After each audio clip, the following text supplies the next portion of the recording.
Uh, Hello everyone. I hope we're there. Hold on. I never know if these things work. Um, Hold Oh, on a wait, sec. wait. Okay, YouTube is just now pulling up. Oh, there we Okay, are. here we go. Yeah. And YouTube Premium is offering me a 1 month free trial. Ooh, that's exciting. Which videos kept playing when you closed the app? No! Why do you think I close it? It's the worst possible way to get you to pay for something. Okay. That is great. Oh my goodness. Did you see Beatrice Palmer and the Yes, bee? The that is so cute. I And love it. also, sound is good. So I love that not Yeah. only is it a cute icon, Mm-hmm. but Oh, sound is good. I am a big My fan of I do Beatrice. I do see what you mean by my video quality, so I Yeah. will Yeah. not jump. Yeah. I mean, I don't remember. Like, I guess we could look back and see if the same was true of your video quality the first time when you were at the office. I remember it being better, but I remember lots of things. Not all of them are necessarily true. Um, just anyway, just so that we're aware that this is happening, I'm going to be eating these little peach candies a lot.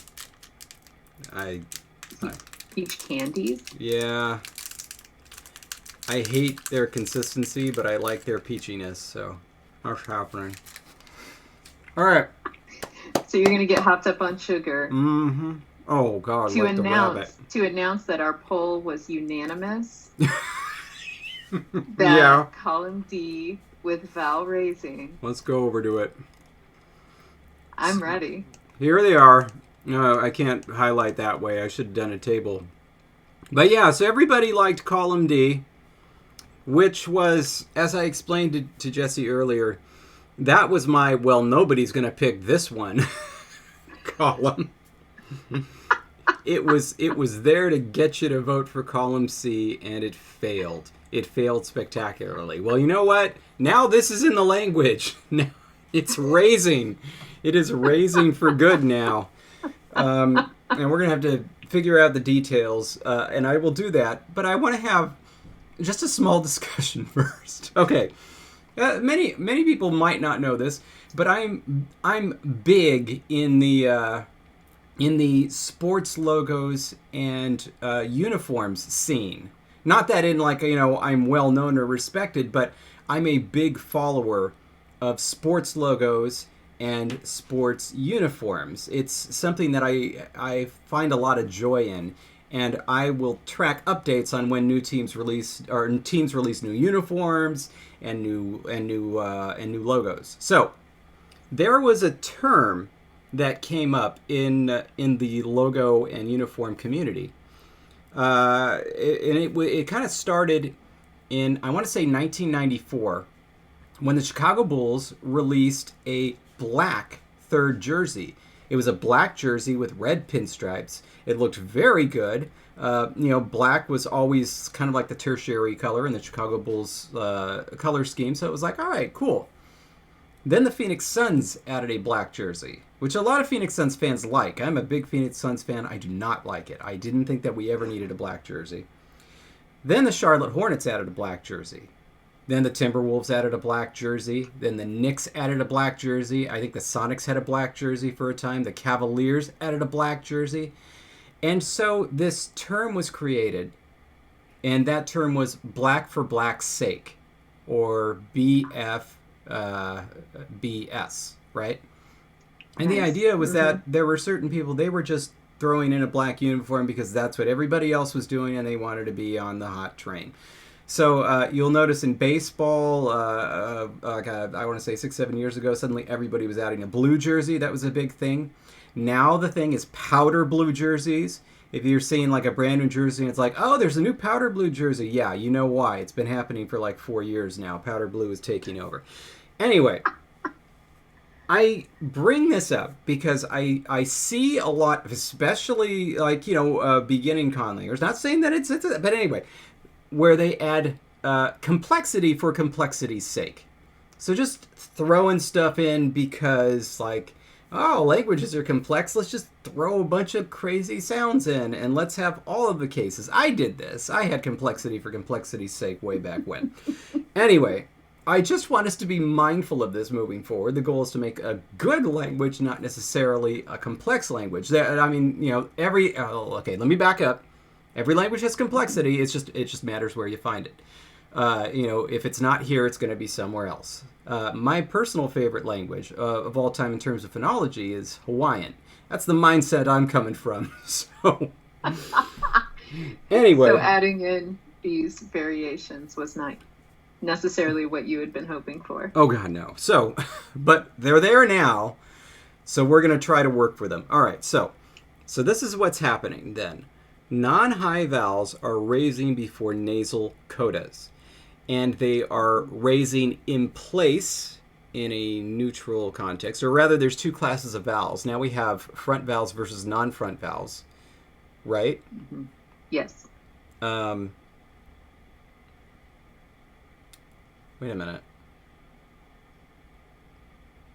No. Yes, okay, I see. This column is confusing. Right. Yes. Okay. Oh, no. I got it. No, I'm sorry. Now I got it. All right. Right. Okay. So then the mid vowel is just raising to straight mid, or it's going forward in a front vowel context. Mm-hmm. And then the low one is raising to straight mid or back in a back vowel context. So we had mentioned vowel harmony at one point. Yeah. Which one would appear would depend on the rest of the word. Yes. So now that I'm looking at this, do we want to say that low vowel is going to raise to in a front vowel context? Interesting. But then would you argue that the schwa would raise to an U in a back vowel context? Yeah, so this is what I'm thinking. I was thinking maybe this was a French schwa, so that it was slightly rounded. So it had a predisposition to moving back to a rounded position, whereas no, that doesn't make sense because it was the that was raising, not the schwa. The schwa that was raising is only unrounded. It's just this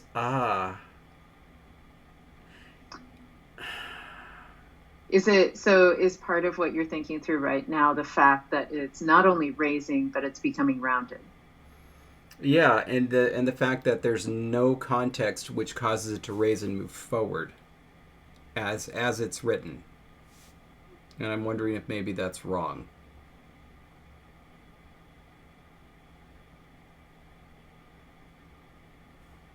Is anything wrong?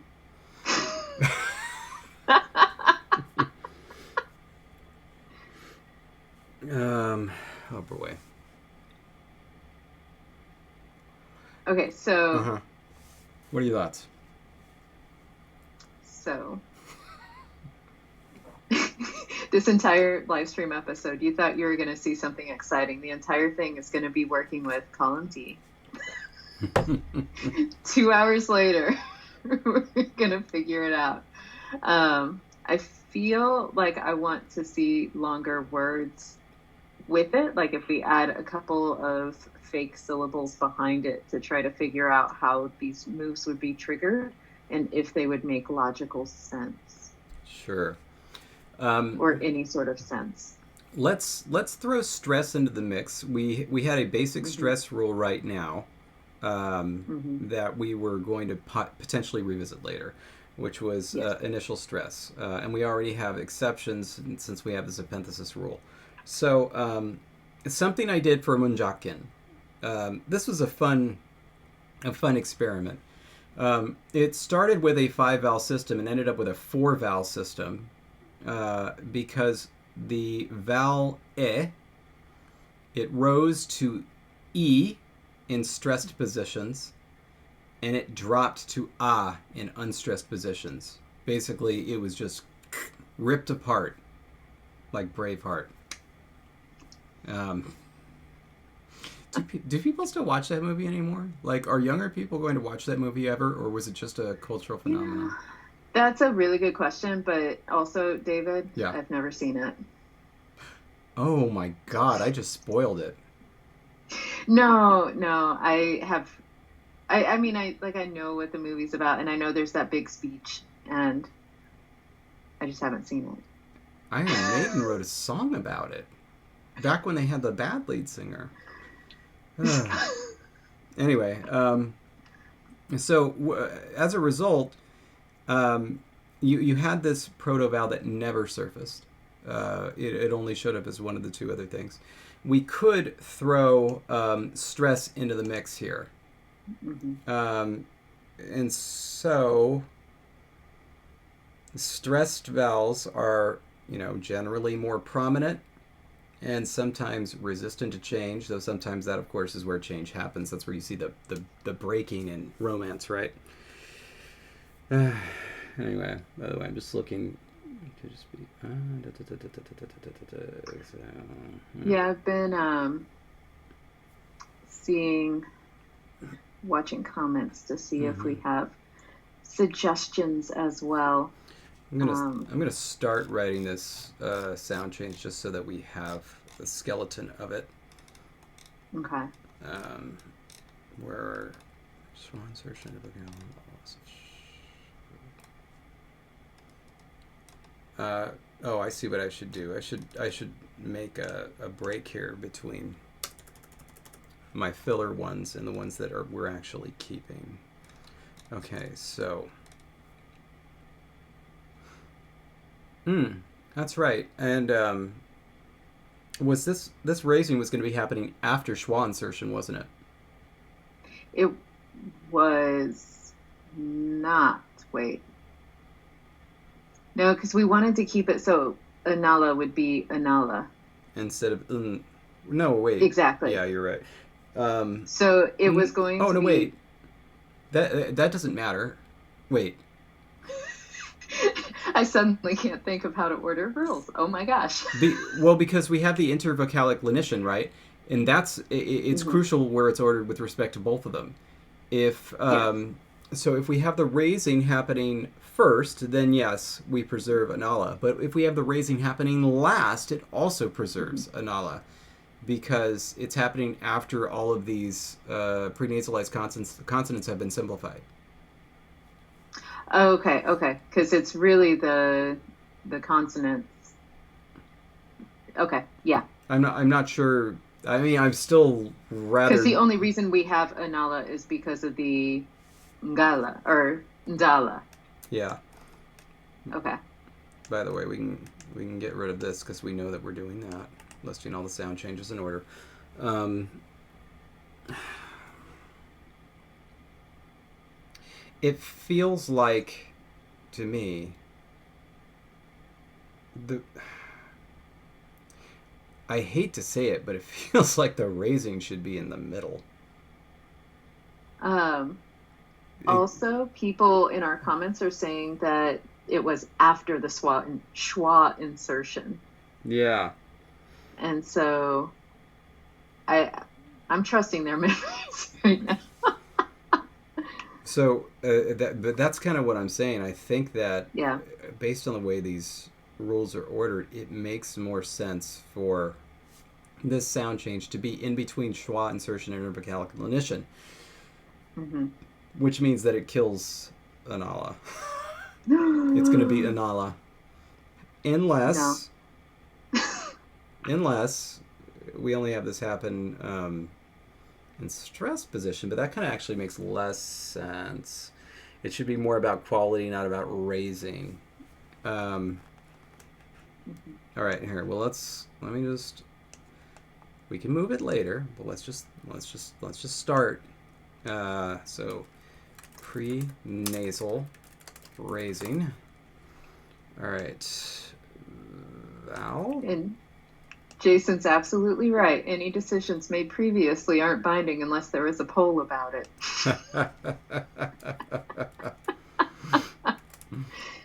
So we've got that. Oh, and Beatrice, there will eventually most likely Mm-hmm. be an orthography. Um, that will be something that happens Shoot, at some point. how do I phrase this? What page are you on? No. Okay, like no, but like in this notation, in order to make a low vowel go to mid and then a mid vowel go to high, a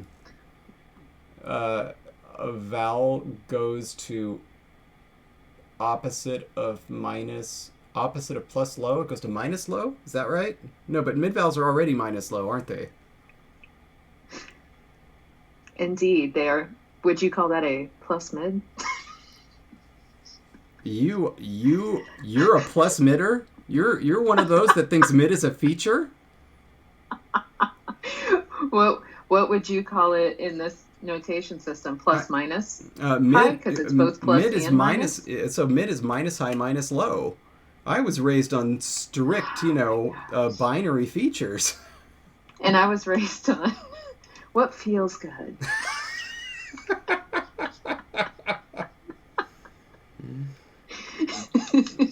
Okay, I don't know why I'm doing this. I'm not even in a linguistics department. I'm sitting here trying to make the most streamlined rule possible, as if this were the 1970s. All right. And I'm like, can we just say mid goes? All right. But that's okay if you want it to be all fancy linguistically. Okay, fine. I'm just gonna do two separate rules.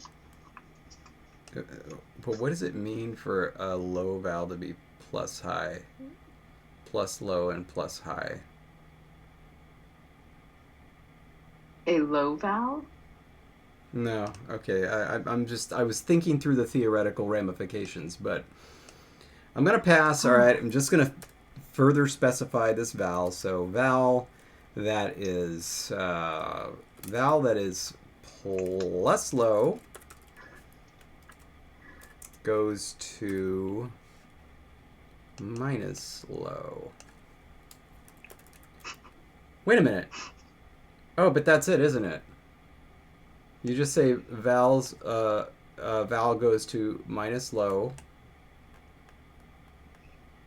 I'm just really laughing because Or, I seriously would have just been goes to O in this position.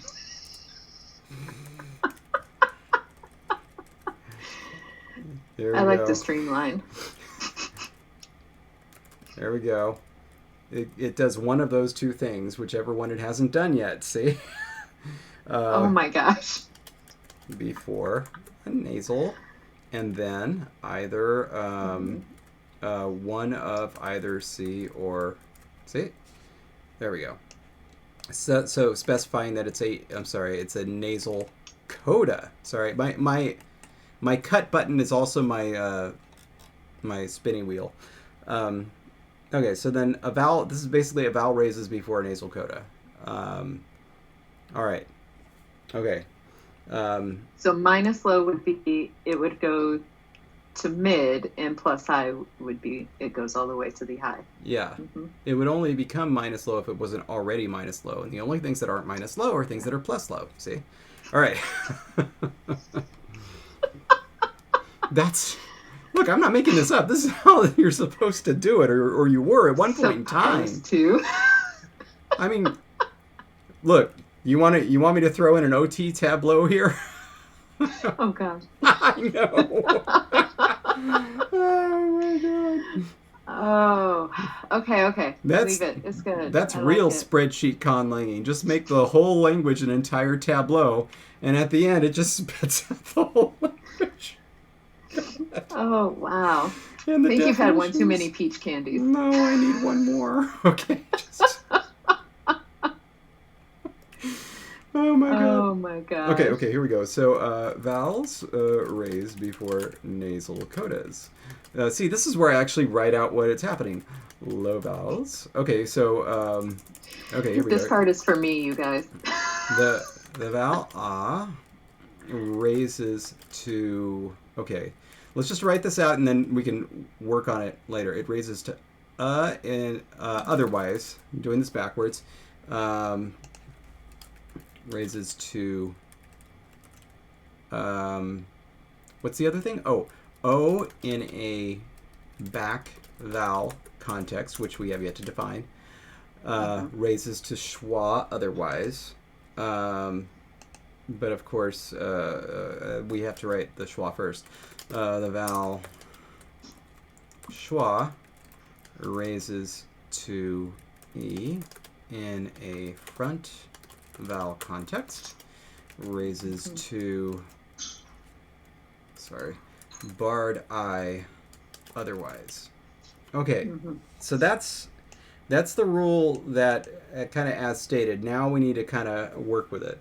By the way, are people okay with what's going on here? Some people are lost.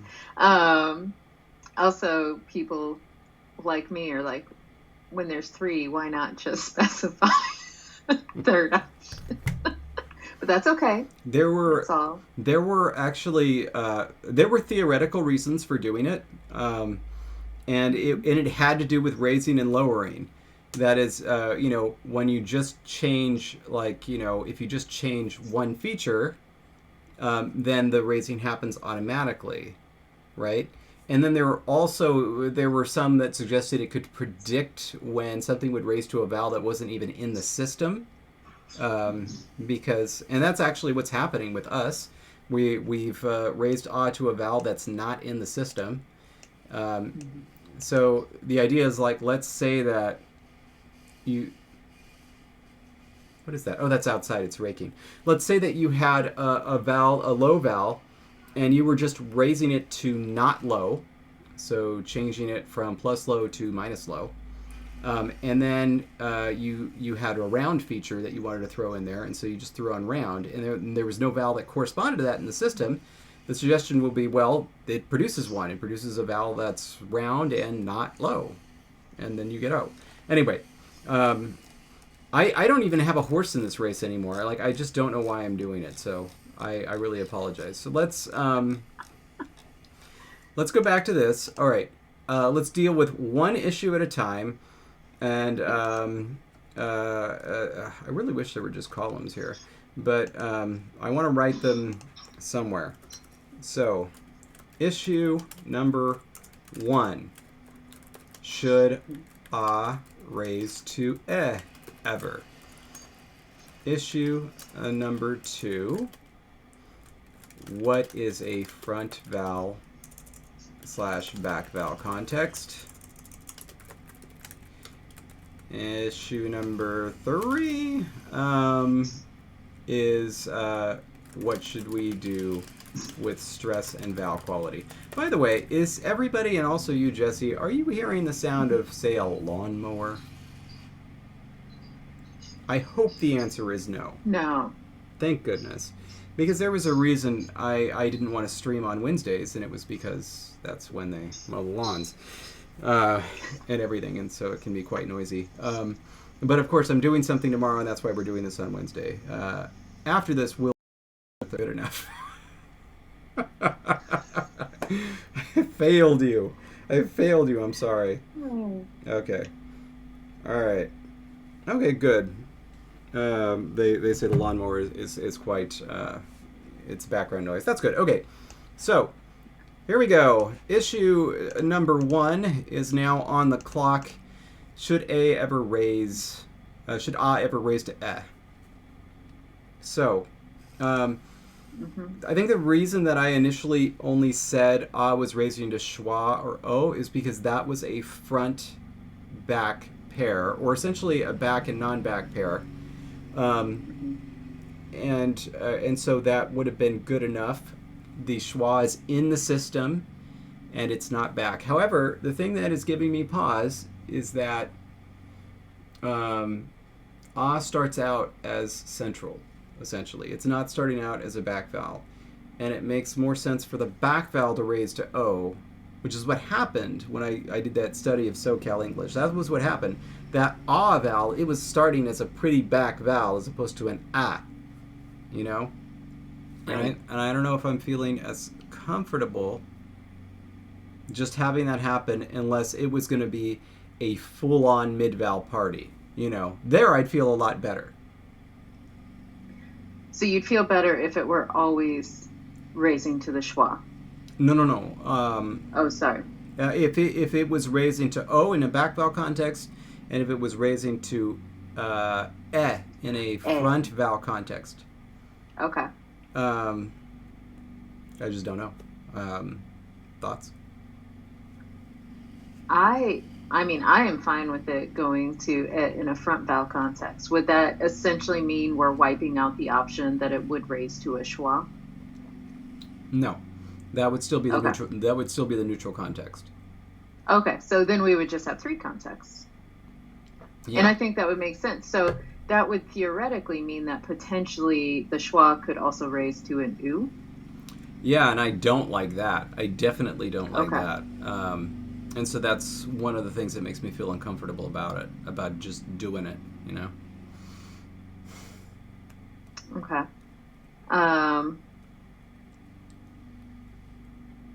Interesting. Do we want... What was the motivation for having I'll go to O? Was it really just so we would get an O in there? No, it was me. I was the one who said it. You did say it, but Yeah. what... And the motivation was that, like, I've seen it happen, but where I've seen it happen, the ah was specifically back and not central. And so that's why we're in this position now. But we have to keep it because the poll voted. I can now see why you wanted C to win. Yeah. That would have been the simplest. Just do it. Okay, so in that case, I say I would be on board for having going to front in front vowel context.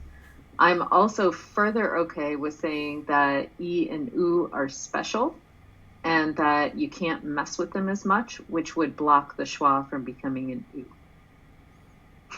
Would it also block it from becoming an E? That would be a great question, David. You know what? Really great question. I hate to say this, but maybe this should be 2 separate sound changes.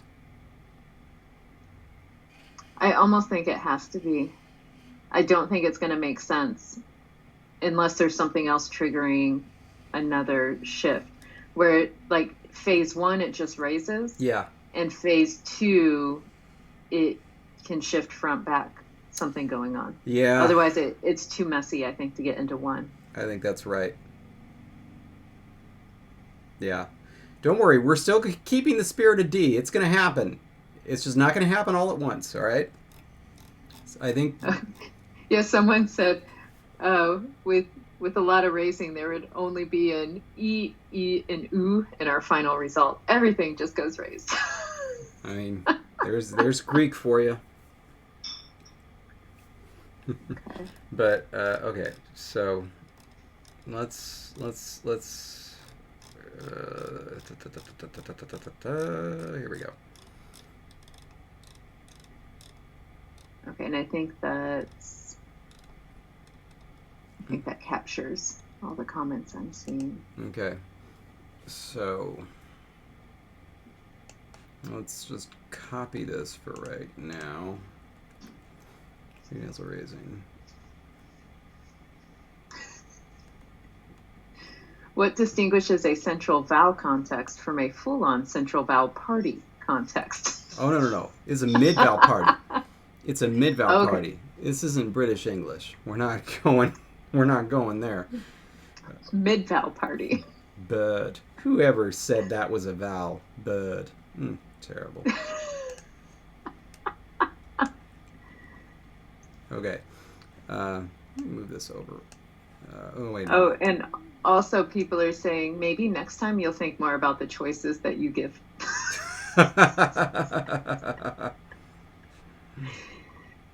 I love it. Yes. Vowels raised before because specifically.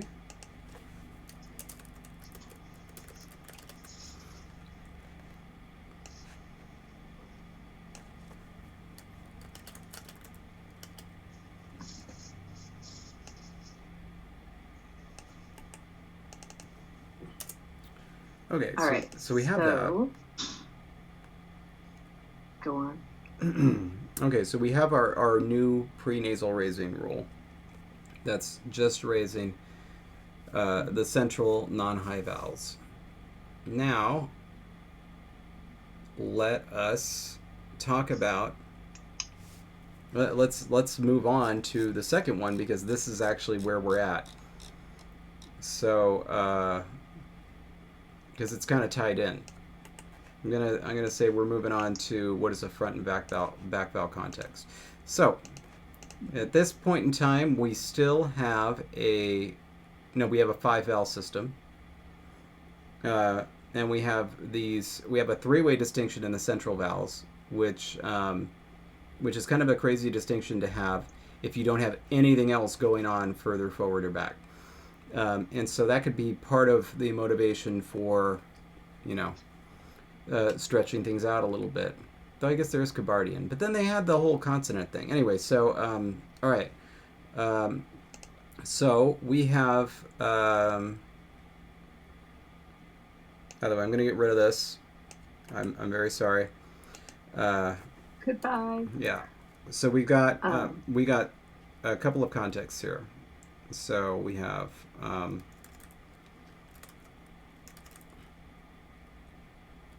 also, George Corley says a mid-vowel is nothing, no height feature. all right. So, and when I put the schwa there, it can be an ah too as well, right? So,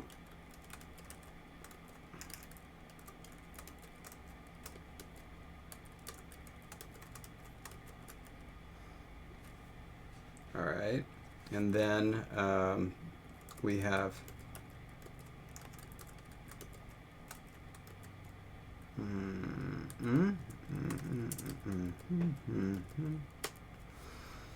okay, and again, schwa here equals either of those because it doesn't matter.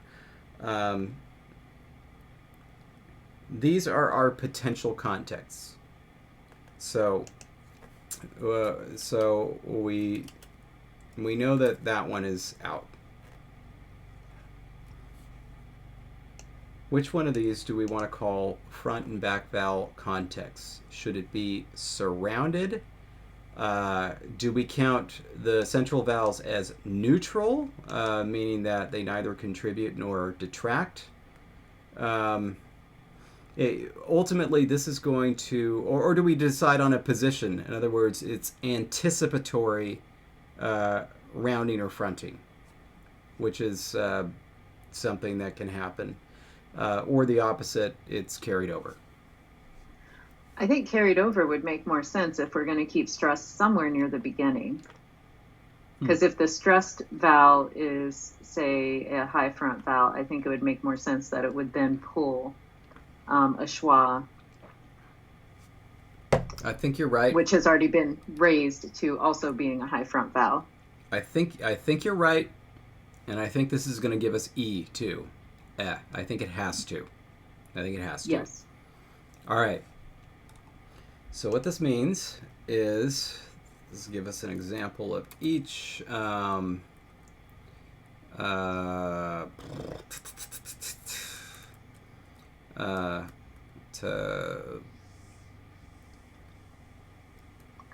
Okay. Yeah. Yeah. And Jason did ask, in trying to understand the binary distinction, mid vowels, would you call them minus high, minus low? Yes. Plus high, plus low? No. So they would be minus high, minus low? Correct, because they're neither high nor low. Okay. And then, Leon, I see your comment, and I will definitely know what to call you when you make more comments in the future, so thank you.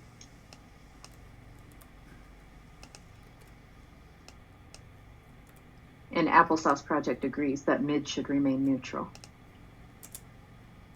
Okay, cool. I feel like you need to set up a bunch of just blank tables for you to type in. Yeah. I mean, this definitely isn't ideal, but this is what's happening. at the moment. Anyway, okay, so this is just with a this is with a what do you call this? A proto Schwa, remember? So this thing is raising. It's raising to a barred I. All right. So in this case, it ends up as.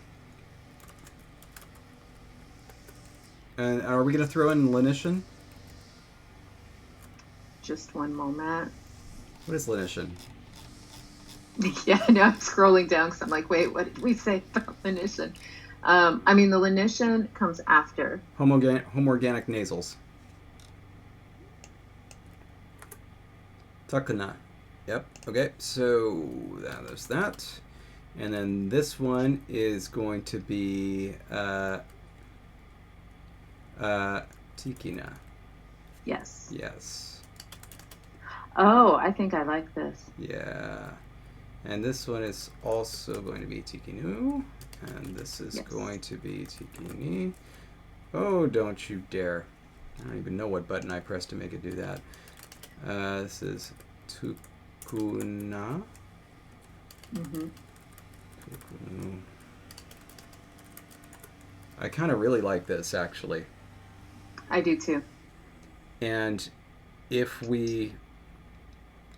since it's not a simple thing to do, since we don't have like a table right now, I'm just going to talk through. If all of these were instead of schwa, you'd be getting takana, tikana, tikanu, tikani, tukonu. I'm sorry, tukona, tukanu, and tukoni. God, that's kind of beautiful. It really is, right? I like this. Ooh. Alk likes it a lot too. Or ALK. I just made it into one word, whether or not I was meant to. Okay. I'm going to write this up. That. I'll write this up. Okay, so this is called, it's not anticipatory vowel coloring. What is it? What's the opposite of It's the other one, the one that we don't use very often in English, and so I always forget the delayed. The one moment, I'm going to cheat and look it up.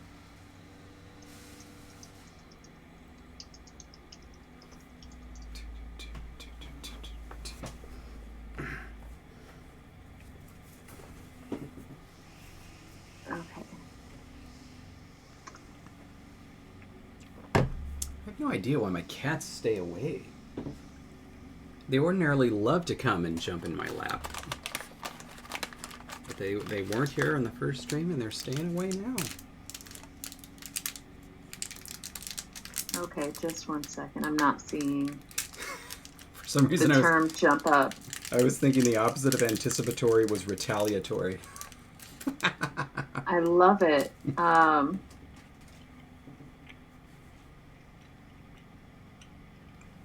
Is it just lag? Regressive. I'm sorry. Regressive. Regressive assimilation.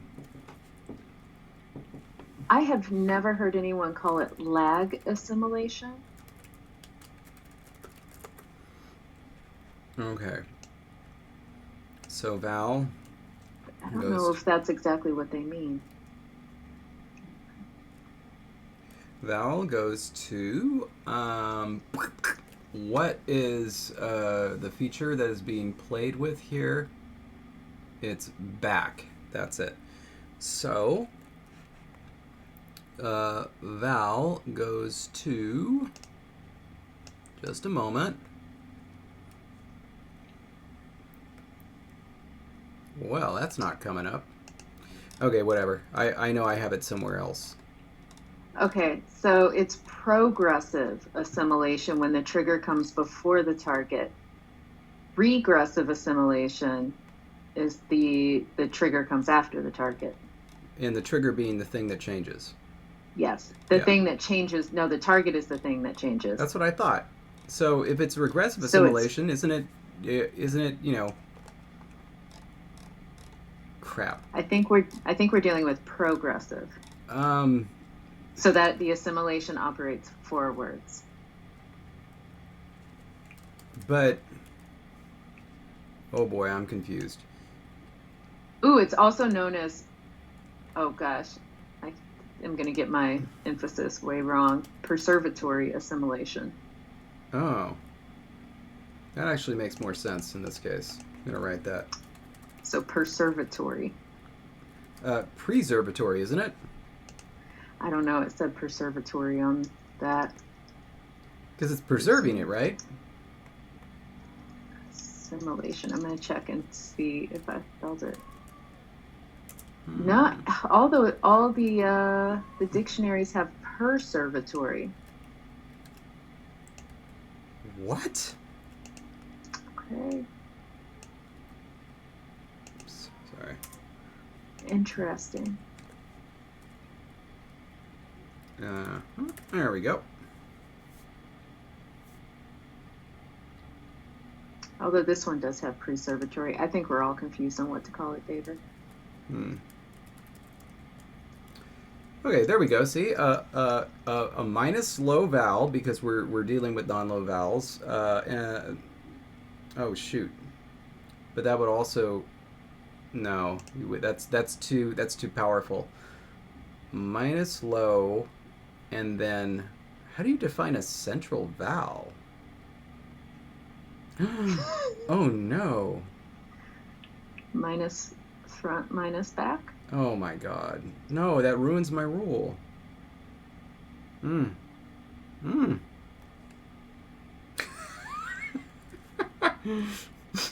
Minus, there we go. Minus pole.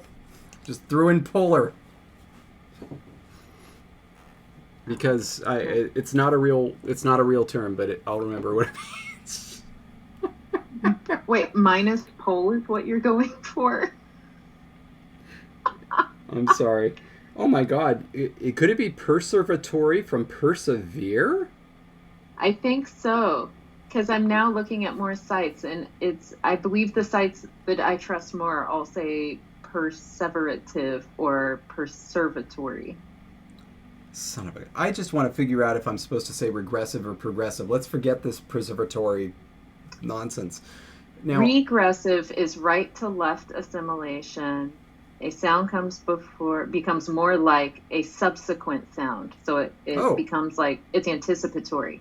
Progressive is left to right when a sound becomes more like the sound that was just pronounced before it or the one that lingers from the sound articulated. Okay, I'm going to write that. It is also called perseverative assimilation. Oh my god, it's a third term. As the sound advances or moves forward onto the next sound in a word. I'm going to write progressive, but I'm going to tell you I'm not happy with it. I feel like it should be regressive, but I'm just going to stick with it. This is another one of those counter-bleeding and counter-feeding things. Oh, God. All right. Central vowels will take on the back feature of a preceding, of an immediately preceding vowel. Two or more consonants may intervene. All right. And this means that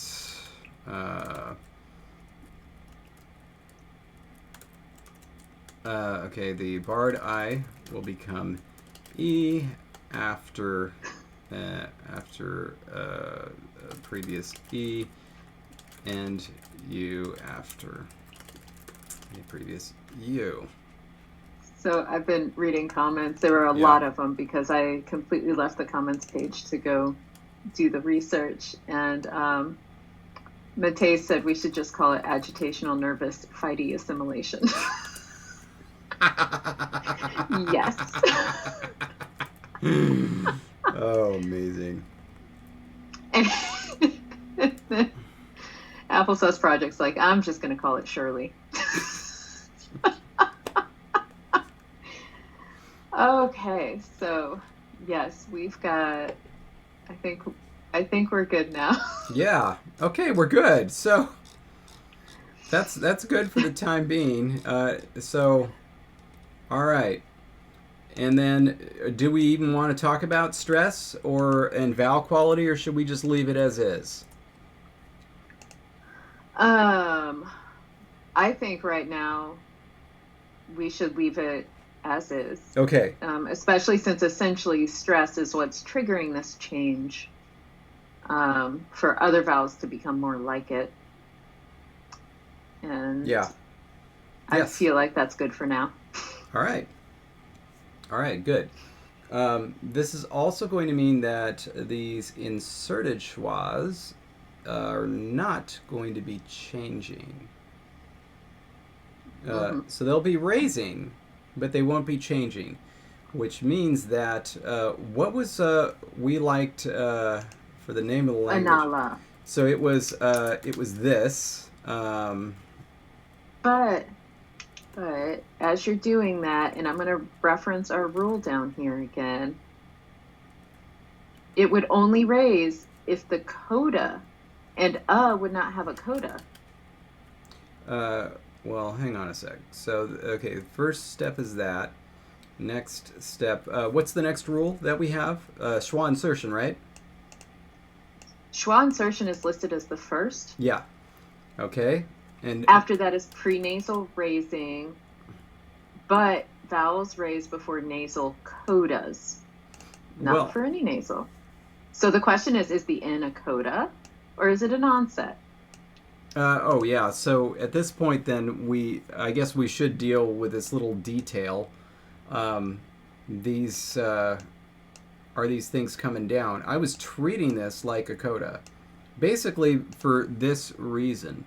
The thing that is actually triggering this change is the anticipation of basically the lowering of the velum. Mm-hmm. Now, and I was going to allow for, I mean, pardon the term, velar slippage. So, in other words, you can absolutely articulate a ngala, but I was going to say that the velum started lowering early, which is what caused the raising. And it did so because of the time of the overlapping gestures here. So, in other words, that differs from this one, where that's just a ngala, right? There's only one gesture here, right? As you go from vowel to nasal to vowel. Here, there are a couple different gestures. There's the vowel, there's the nasal, and then you have to stop the nasal to somehow get to the consonant. And so my theory was, yes, these things essentially we're going to be treated like codas.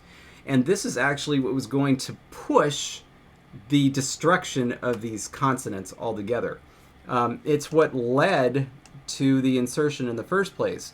Basically, at some point in time, these bunnies thought, you know what? We're not going to do this anymore. These pre-nasalized stops have got to go, and this is what we're doing.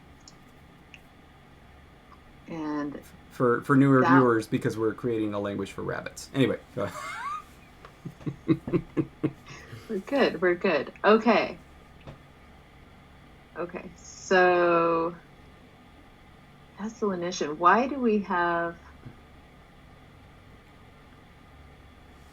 Interesting. Okay, so it would be angala would be because we had to do the schwa insertion. Yeah, and by the way, stress is preserved, right? This is initial stress, yes. Ngala, which means that this is going to be angala. Stress is still here. This is what introduced variable stress into this system, which was the schwa insertion. And so, the only reason it's been... Well, the stress hasn't moved. We've just inserted a vowel that... Precisely. Like a prefix almost that doesn't get stressed. Yeah. It just doesn't mean anything. Okay, so putting our rules together, then do we want to change the wording then, that vowels raised before nasal codas and just vowels raised before nasals, period? Well... Let me go there.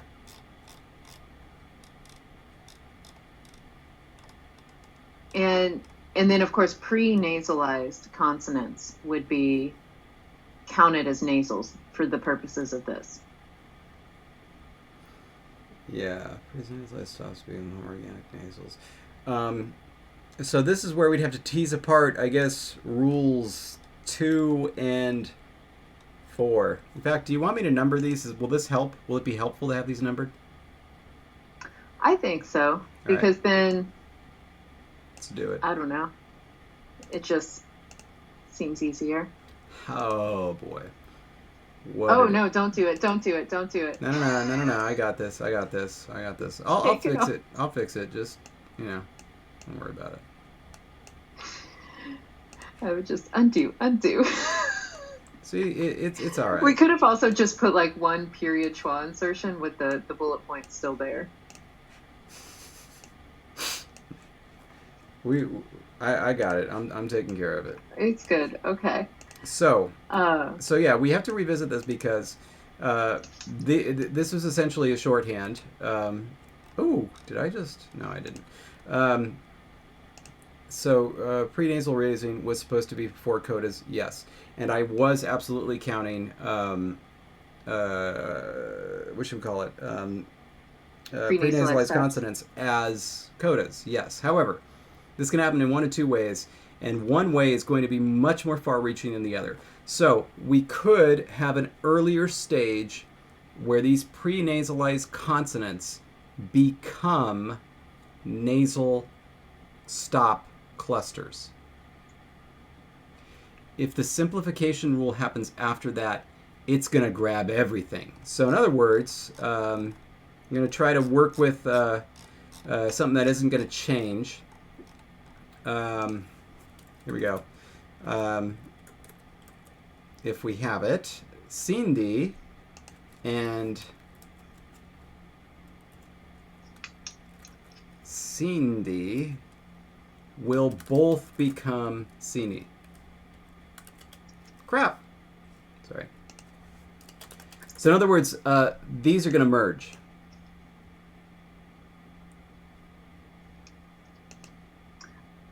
Okay, so this is what you're proposing right now. I'm not necessarily proposing it. I'm just saying if we drag this down and turn this into this, where we have our rule 4 positioned is going to level the distinction, which may be a good thing and may be a bad thing. I don't know.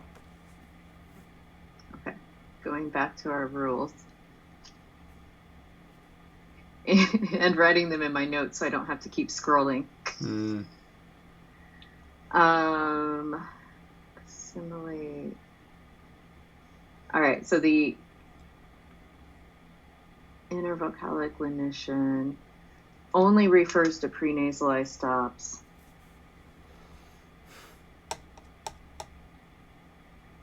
It does. So yeah. It couldn't be positioned where it is if it refers to pre-nasalized stops and we had this change. There wouldn't be any more. It'd be gone.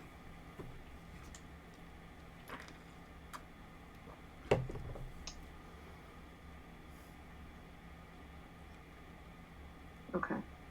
I feel like we had talked about this last time too, about other examples like it.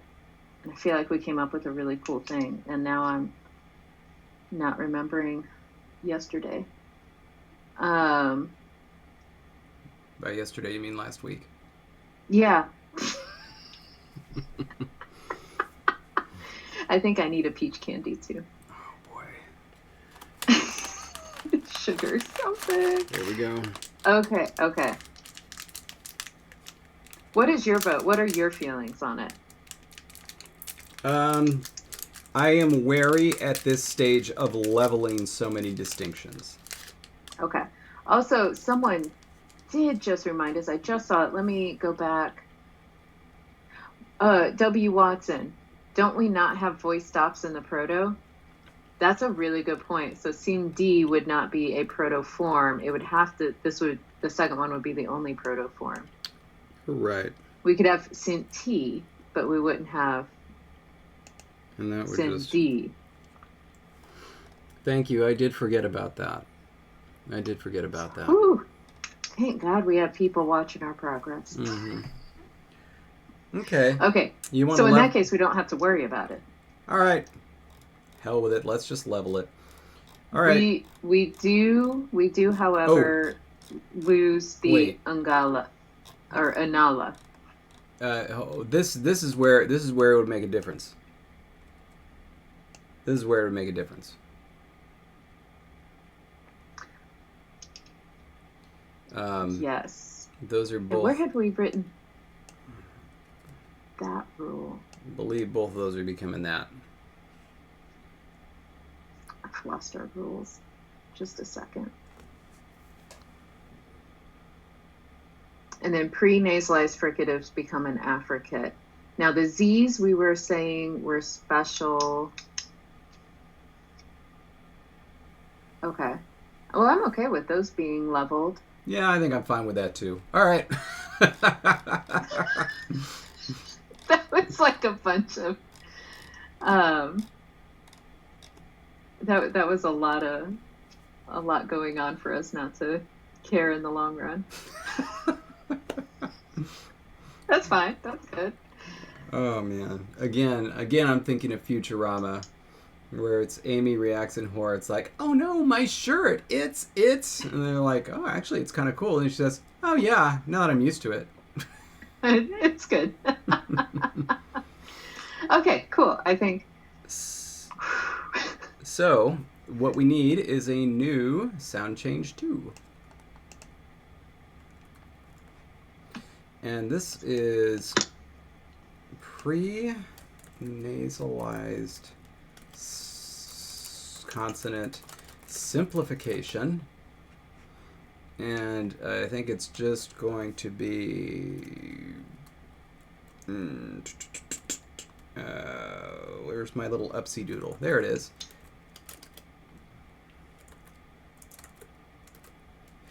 And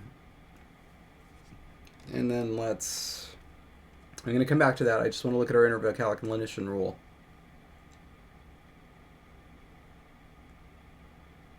Okay, it's specified there, so I'll go ahead and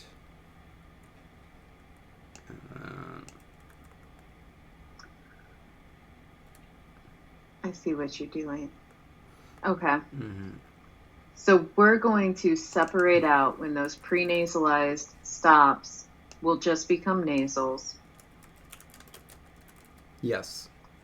Later,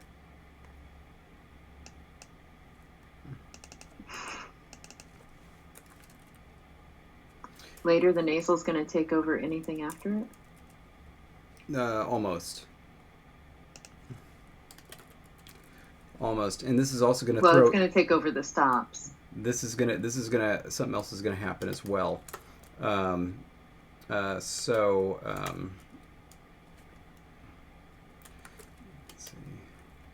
Becomes that, and an S becomes TS. Okay, so, and we can discuss later if we want to get into voicing. We haven't gotten there yet, but we're getting there soon. Okay, so now back to pre-nasalized consonant simplification. Okay, and this is just a very basic rule. Pre-nasalized consonants simplify with their nasal onsets becoming pre-consonant nasal consonants? What's the word? Not consonant, not phone, but a full thing. You know what I mean? Like a full thing.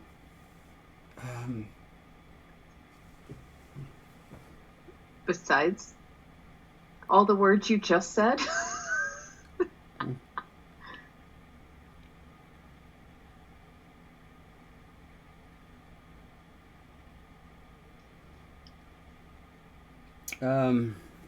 Okay. With their nasal onsets becoming pre-consonant nasal... Pre-consonantal. Oh, cool. We're getting all sorts of suggestions. Coda, nucleus, syllable, obstruent, sounds. No, maybe I wanted coda. But it was more like it's a full... phone, but not phone. Name. Allophone. Well, I'm just going to write Codas. Thingies? Yeah. Thingies Just works. preconsonant nasals, Beatrice says. How about? I just put nasal codas. Preconsonantal nasal codas. Okay, that works. All right. So then now let's talk more about intervocalic assimilation.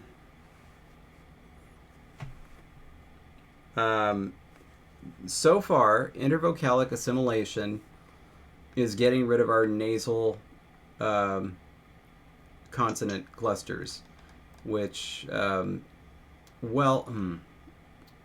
actually, now is where we need to talk about, okay, so we know what's happening with the pre-nasalized consonants. Now is where we need to talk about these.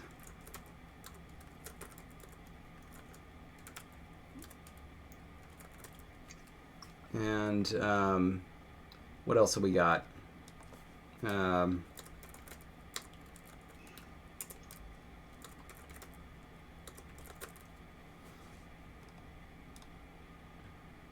Also, let's go ahead and throw in the geminates. By the way, I just kind of default assumed that we only have one coda right now, and it's a nasal, simple nasal. That's what we had talked about anyway. Okay, let's. So let's just default. Yeah, let's roll with that for right now. Okay. So the question is, what do we want to do with these? We know that the pre-nasalized consonants are getting leveled. By the way, I know that it's been raised a few times. So the question is, did we ever want to allow this? My feeling was no, but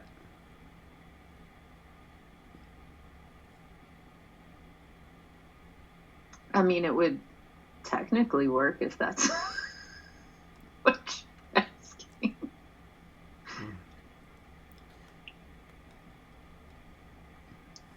However, let's see, we would have simplified it, so then it would have been a geminate in before the D, before we deal with lenition of any sort. If you just follow the sound changes, it works out great, and you get geminates, and you also get this versus this, and that's wonderful. The effect is wonderful. It gives us a lot more options. My concern is it just doesn't make any sense to allow this. I guess what I was kind of assuming in my head is that we started with just PT and K, and then we got these pre-nasalized consonants from nasal consonant clusters. But then again, how would you ever have this? No, you're right. You're right. You're right. Geminates they be? I think geminates they be. All right. Do we want to throw in a basic nasal assimilation rule as well? It can be really lowly ranked. I mean, I think so, but one of my questions then would be the top 3 options if we did that, the newest rule that was added on. Wouldn't they just all be Sini at that point? No, that's what we're Sinti. No, that's what we're discussing right now. We're discussing what happens to these, and we haven't gotten there yet. But it's at issue now. So several people have pointed out we do have 2 fees on there, so I got rid of the second one. Oh. We liked it so much we put it on twice. Ooh, did you by chance mean that? Sinhi. Yeah, I did mean that. Perfect. I did mean Perfect. that. Sorry. But you want to do nasal assimilation? I mean, I feel like that's a just pretty common thing that happens typologically, and I feel like that would be a good thing to put in there. Oh, by the way, you want me to throw a Boulder story at you? I don't know. Oh, I love Boulder stories. See you, Boulder.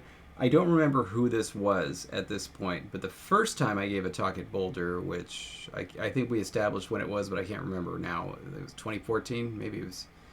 Anyway, there was one of the professors there, or was it a professor or a PhD student? I don't remember, but she was saying like about my presentation, like it's interesting all the stuff, but like I find it interesting, like these other rules, like when nasals assimilate, and like to something that follows, and I remember thinking like, well, I mean that happens in a lot of my languages. In fact, it's probably more remarkable when it doesn't happen.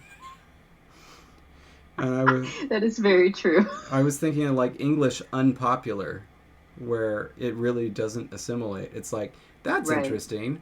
Not really interesting that incredible has a velar nasal in there. Not interesting at all. Not as much. Yeah. Okay. I'm gonna throw nasal assimilation in there. I'm gonna throw it in high, because I think it makes sense to do so. But let me. Do I want that one? I also feel like this pre-nasalized consonant simplification took over what was originally the spirit of the intervocalic lenition, potentially. We're getting all new potentials now.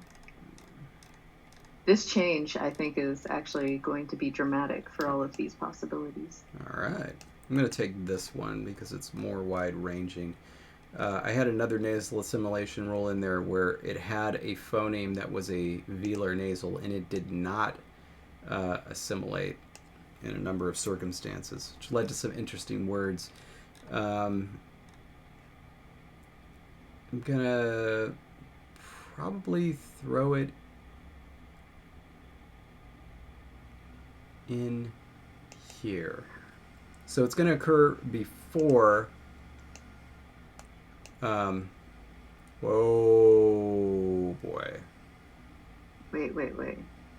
I feel like we're going to level off too much, potentially. Sorry, I don't know what the... Hold on. Okay. It just changed my bullet to some weird font. It won't let you access it. No, I'm gonna have to do it this way. Hold on. It won't let me replace the fonts because we have a shared document. Interesting. Oh my god. Okay, no. Don't worry. There's a way around everything. Here comes that. By the way, everyone, he's really big on formatting. Oh my god. It's so important. It is so important to me. There we go. Alright, I'll get rid of that. Boop. And El Scorcho, we got it. Okay. Alright. We're donezo with that. Okay, so, alright. Okay, so... It's happened with all nasals. I like that. Yeah. It's a simple one. Okay. So, we have assimilation happening, or lenition happening, which means that the thing in between the vowels gets simplified. If we extend that to all of these, we could have stops voicing. So this would be a chain lenition. Basically, all these things are becoming more like the thing before them. So the voiceless stops could voice. The fricatives can become stops or affricates. And we could probably keep these geminates. They're fine. And then the question is what to do with this sinly. That's if we want to do that. Here, you know what? Let's do it column wise. I'm gonna write. And I was all these also up. checking out the rule to make sure I wasn't misrepresenting it in my head. Is there still by any chance a lawnmower going? It's a leaf blower. It's actually much louder. Ah, okay. That would be the screaming lawnmower that W. Watson.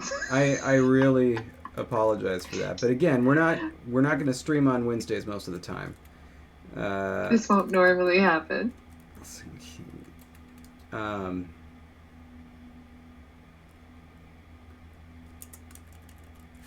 Just gonna, and then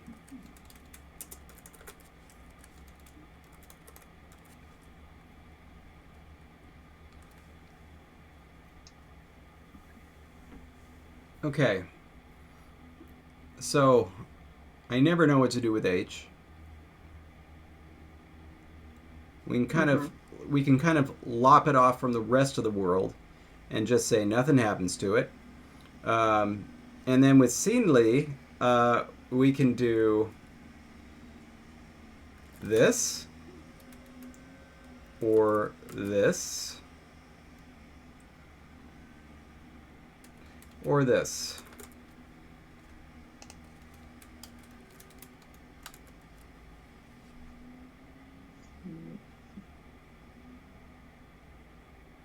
I'm voting for Geminate. That's very regressive of you. Right? It is. Either that or the scene D. The scene Lee, that just seems like a lot. It's supernatural. Seemly. Is it? It happens a lot. But this one also happens a lot. Cindy. That happens. Cindy, that happens a lot too. And then for Sinhi, goodness gracious, could also just do this. Just the H disappears. I think the H should disappear. Whew. Gone. All right. Though I guess it is interesting, though, that the N is assimilating in all these other cases. And a stop is potentially appearing. But with an H, the N not only hangs on, but it disappears the H. Yeah. I mean, I could see it happening. I could also see, nothing happening. That's fine. Right. Or, I mean, we just, and then... By the way, the crowd is kind of split on the whole Sandy Lee thing. Or oh my. Yeah, I can just do that. Oh. Make it so I will never pronounce this. Hold on, let's... Can you go ahead and pronounce that for us all? Oh, God. Sungre. No, wait. Sungre. I think that's beautiful. Oh, God. Don't choke. Okay, so Jason, make a poll. I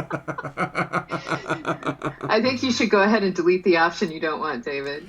Yeah. You will get stuck with it. Can anybody think of any other realistic options for H? I mean, I've seen that happen. I've seen it, but it doesn't seem like it makes a lot of sense in our language for it to just become a geminate, but I've seen it happen.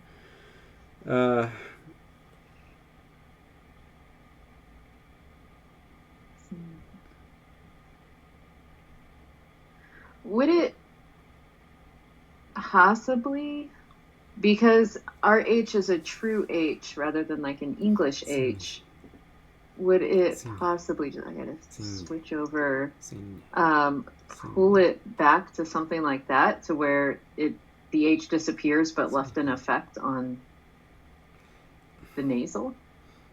I would be more comfortable with that if it had any place of articulation other than glottal. Okay. Okay, so here's, I think... Oh, I'm moving your cursor now, sorry. No, it's fine. Here's, I think, the case for each one. H is outside the scope of everything else, so it could stay. Okay. But also, you could just run right over it. So, sini. And then the case for the geminate is that basically what's happening is that H is voicing. It's going through a voicing step, and then basically that kind of voicey H-ness is reinterpreted as a continuation of the previous consonant. If we did that, it might throw some geminates elsewhere into the language. If we have... No, because we only have N as coda right now. Right. So I could see all three of those happening, and I am completely neutral with respect to every option. Okay. Okay, so crowd. Which do you like best? Beatrice... Oh, wait, I think she was voting for the geminate potentially on the scene lead. Oh, also, I don't know if I'm throwing things off by the vowel I'm using, but, like, it's any vowel. So, like...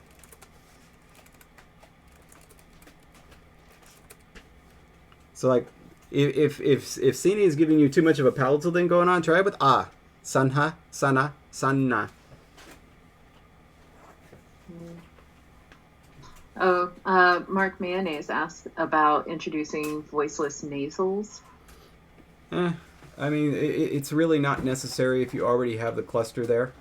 And plus, you'd only get one, because we don't have any other nasal codas. The only way that you would get one is if somehow you had like an SINFI.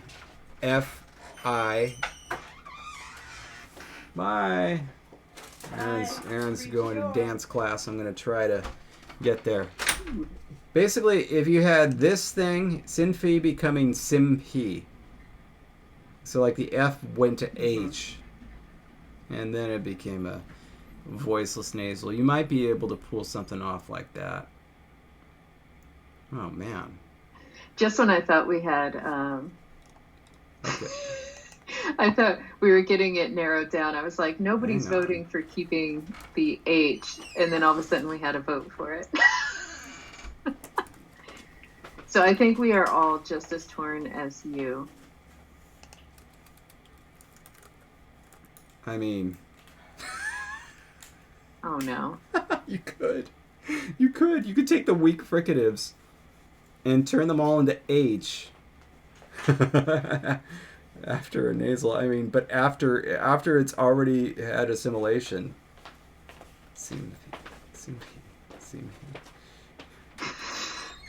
I mean, you basically would get the effect of these voiceless nasals. Oh God, this is stupid. I hate it. People like... I think we're starting to see more votes for keeping the H. Okay. There are definitely votes for the geminates as well. And Mateus just said that's kind of neat. And I think he's talking about your new little all weak fricatives go to H after the nasal assimilates rule. Yeah. I mean, like, here's the thing. We could go nuts with this and just have the weak fricatives all go to H after, let's say, H, after we lose H. Do a nice old-fashioned Hawaiian pool chain.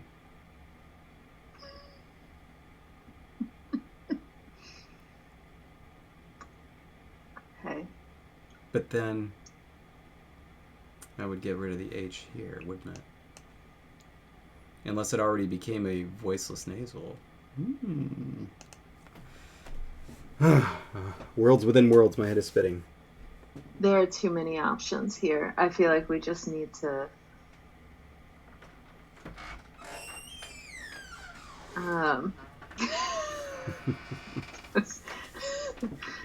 I think in reference to you saying that these new things were so silly or something, Ricardo had said it's so stupid that one can only love it. That's earned me another peach candy, I think. Okay, because I'm not a fan of synchy and synchy. Okay. There's okay. too much going on. So I do like the simplifying it. It assimilates and it simplifies. So I'm actually not opposed to this. Okay. The question then is, and then we had decided alveolar, or not alveolar, sorry, coronal, since they're further forward for the rabbits. Yeah. Those are special, so the S would not disappear. The Cincy would. Yeah, it would have to. Would be this option up here. Yes. Okay, and I'm good with Cincy. I like that. Okay. I kind of, yeah. All right. I'm going to write this all in column A so we can see it all at the same time. Oh, right, and then we still have to deal with the L. Right. Because we're not doing geminates, a lot of people do like geminates, so... Oh, wait, we do have geminates. We do have geminates. I guess. We don't want to have too many. Yeah. I will throw in that yes, this is a possibility. Sindri.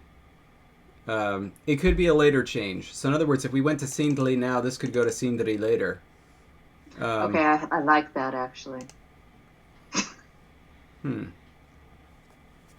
know that somebody on the stream is going to like that because they were saying that all their ones went to that. I use DL all the time. I use it like crazy. I still don't like. I think the word Atlantic is one of the best words we've got. I mean, and it's not even really ours. It's way better than Atlas, but I still have a fondness for Atlas. But there's not an N in front of it. It's the NDL that's throwing me off. If it were just Seedly, I'd be fine. Oh, hold on. It's the NDL. The Mandalorian? You don't say the Mandalorian? I mean, if you want to say it accurately, you do. But who wants to do that?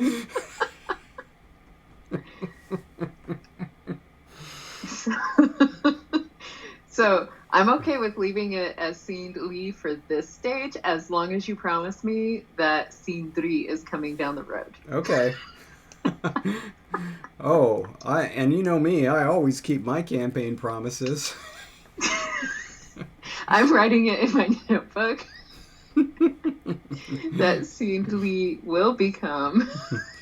You write it down. I guarantee I will absolutely do that as long as I've got your vote. And all of our commenters, you got to keep them honest for me. Okay. Oh, no, Mateus, you like the NDL? Oh. Jason says it's a bit extra, but he could grow to love it.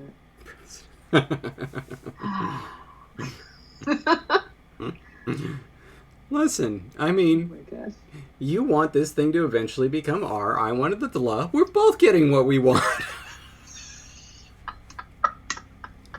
It's all good. It's all good. Oh my gosh. All right, I'm gonna go write this up in our.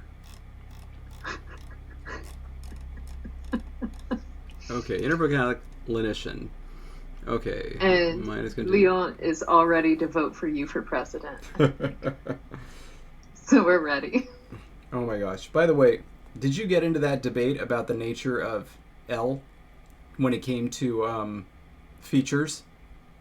Like binary nature features? Of L? Yeah. That it was like more like a stop. And it was minus continuant, which meant that this rule would actually apply to it and turn NL into N, just single old N. Where did that happen? Well, L is considered to be minus continuant by some because it stops the flow of air through the mouth, through the center of the mouth. So, I was going to say, but it's called lateral for a reason. I know. So it allows the air to pass out the sides of the mouth through around the tongue. But some people define plus continuant and minus continuant as stopping the main flow of air out of the lungs through the center of the mouth. And so they classify L as minus continuant. And they use that, they use like some, phenomena as evidence, like when L goes to D in certain situations. Anyway, it's a weird theoretical debate. But I don't know. I just didn't know if you had a stake in it. I did not have a stake, but if I needed to put a stake in it, I'd be like, lateral airflow is still airflow. Plus continuant it is. All so, right. So let's. How am I going to do this? Plus continuant. Plus strident. Plus strident becomes an affricate.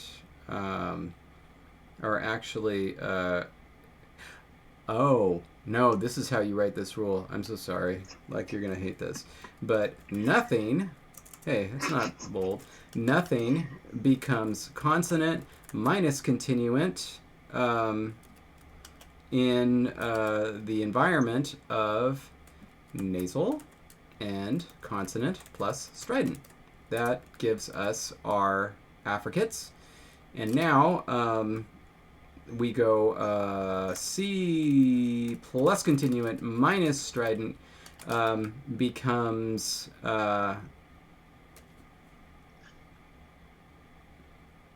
H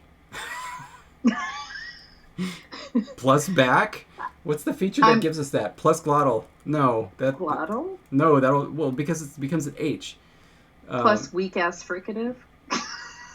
Yeah, let's just say it becomes H. I mean, I don't know who I'm doing this for. I don't know who's grading this. Well, obviously not me. Maybe because I'm all like, let's just say F becomes H. I'm still hoping that I can just package up all these languages and send them to UCSD and they'll give me like a pity PhD like 2 days before I die. Oh my gosh. Okay, and then this after nasals, right? Yes, after nasals. Good. Yes. Okay, and then what's left? We have C minus continuant goes to plus voice after nasals. And I think that covers everything. Wait, what are we doing with L? Oh, wait, I remember. The D insertion. Yes. Right. So nothing goes to D. Fine. In between nasal and C, I'm going to go ahead and do plus lateral there just for you. All right.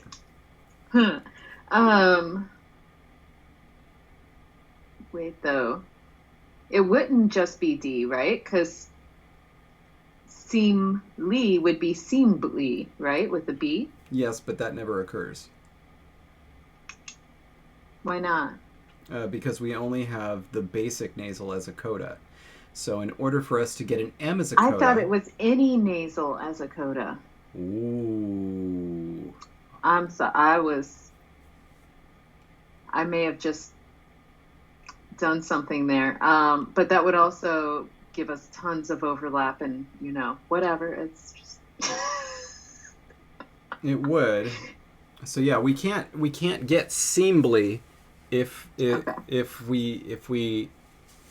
can't get seemly if we stick with the basic nasal coda. We could get it if we allowed it. I'm not a fan of the umbla. But you're a fan of the umbla? Yes, I am. Okay, so let's go back to what you had thought we had agreed on with the, just for now, the basic nasal, which gives alveolars coronals. Once again, higher status, and that works. It makes sense for our language. They get to do things nothing else can do. So that's the only nasal that can be a coda. Thank you. For now. I like that justification. Let's back up and talk about this pronunciation of coronal that you just used. Sounds like you've been This is why I don't say big words. It sounds like you've been afflicted by the coronal virus. I hope. Things just come out in unpredictable ways sometimes. I hope somebody just dropped out of the stream because of that. I hope so.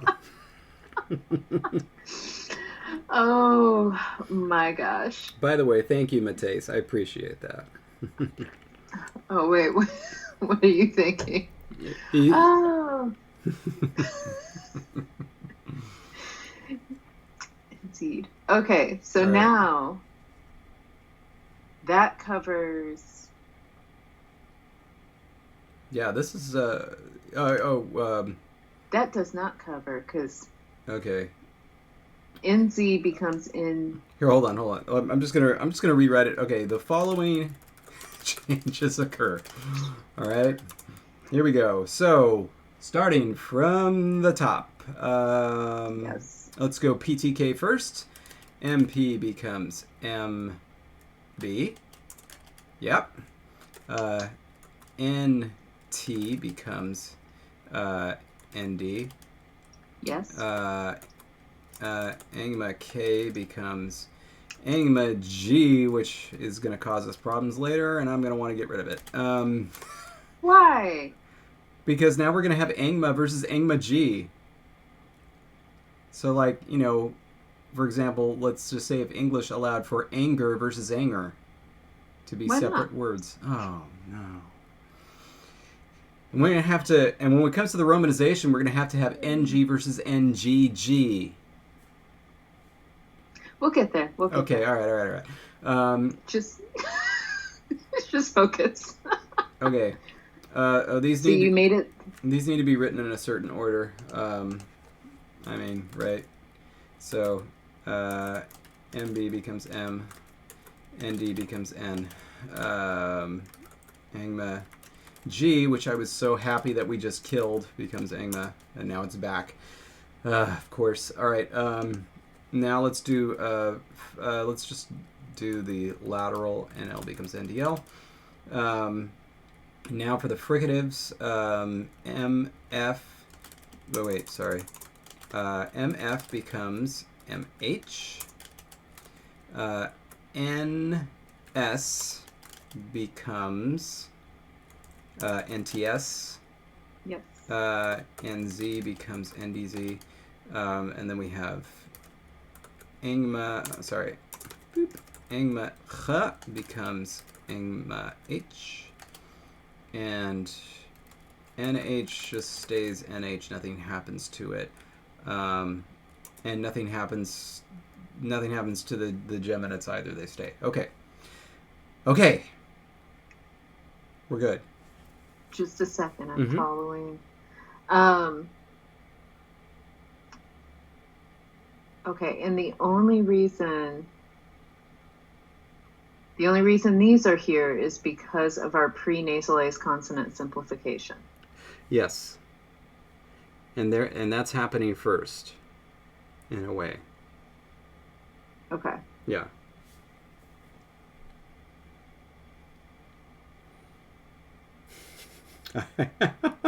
So when? Like the kernel, the kernel sound change, Colodra. I'm just gonna start calling them kernel sounds. I like that better.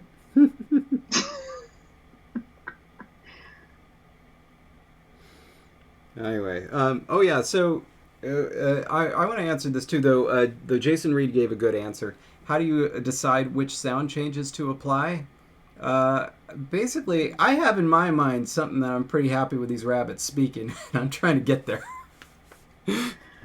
I mean, but we should start with the end product and work backwards. Nah, I think we're good. Honestly, I think we already got rid of the column, but when we saw that they had the Tikuna column, I was just so happy. I was like, oh yes, this thing is coming together. I'm really happy with that. Okay, so now we have to eliminate all the central vowels. So let's do that. We'll get there. I need to double check that Mm-hmm. I'm understanding. So what we put up here in the columns would be first. So up here on this top page where Sint T became Sin D. This is just... And now I'm scrolling back down. Yeah, sorry. These aren't in chronological order. No.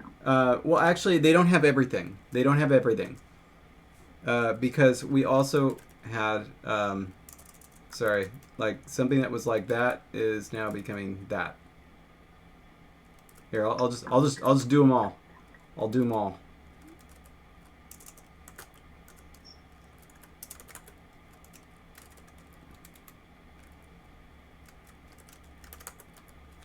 Okay. Oh, and of course, oh.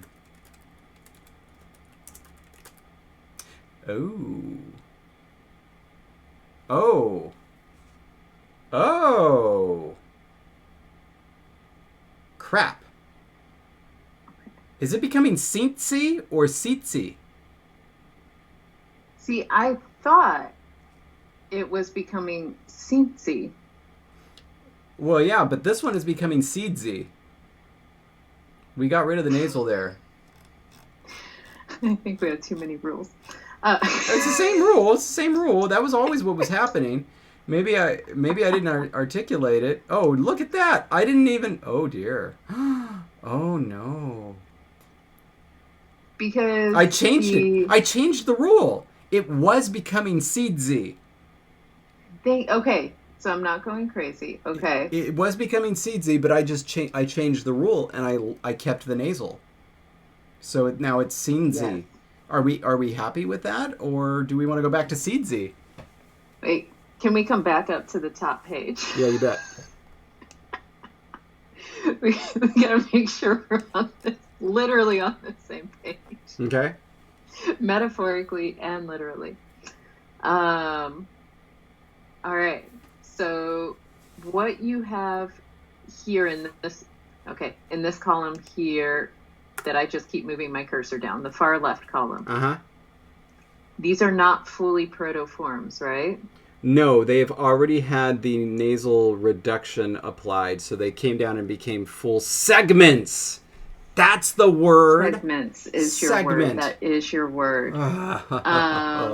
Okay. Feel great about that. Which is why we have an angma before a G, because otherwise that would not be possible.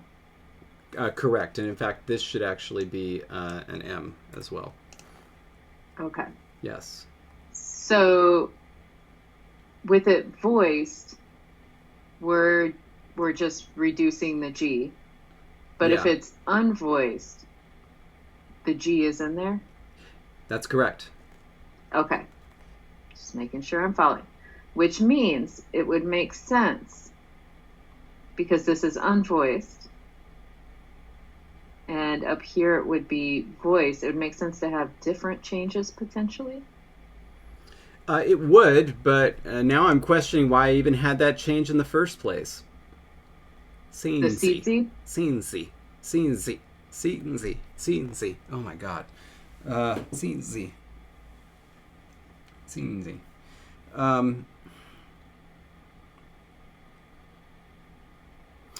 This is the only one where the only trace of the nasal is this D. That's the only trace of the nasal in the original sound change. Wait, we don't have a... We also have a regular Z. Oh, crap, I forgot about that. Yes, we do.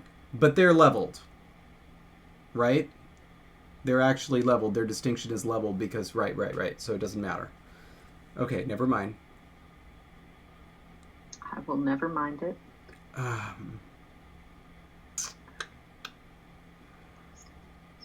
Strident.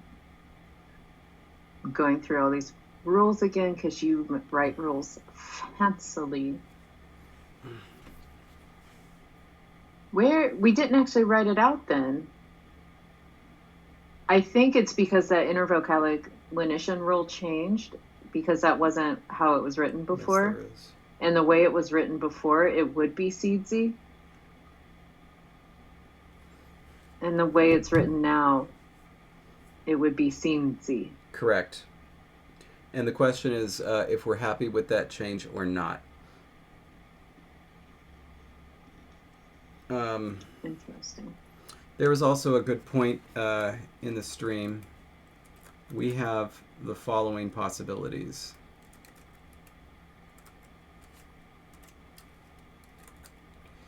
In the proto-language.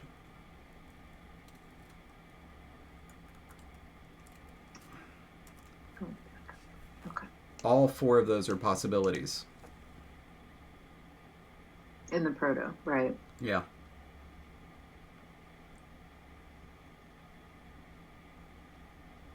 Okay.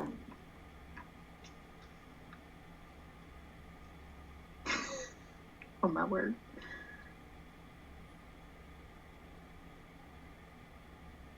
Okay, so I feel like because our nasals are being retained,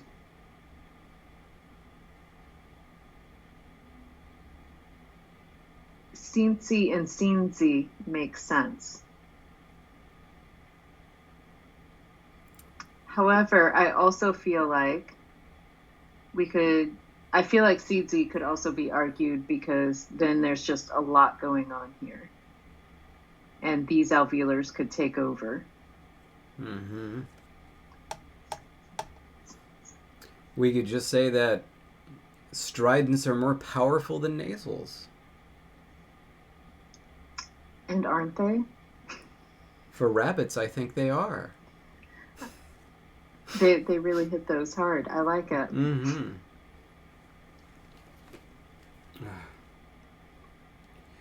No, Z doesn't need to exist. Z doesn't need to exist, but it does. And I'm fine with it. I'm fine with it as for Z in the proto-language. It helps to reinforce the idea that stridents are strong. Okay. So then I think then this is still going to become this. And this one, which we did not consider, is going to become that.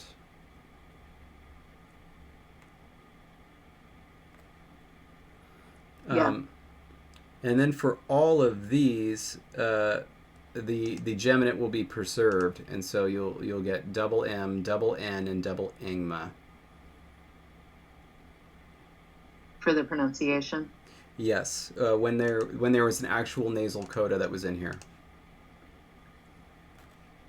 Oh, okay. Right. Because these are actually second stage, not proto forms. Yeah, these guys, the top four don't have actual nasal codas in them.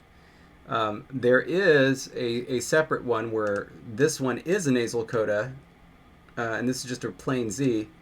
And we're still doing this down here, right? Yes, we had decided we're still doing like Sin P becoming Sin B. Yeah.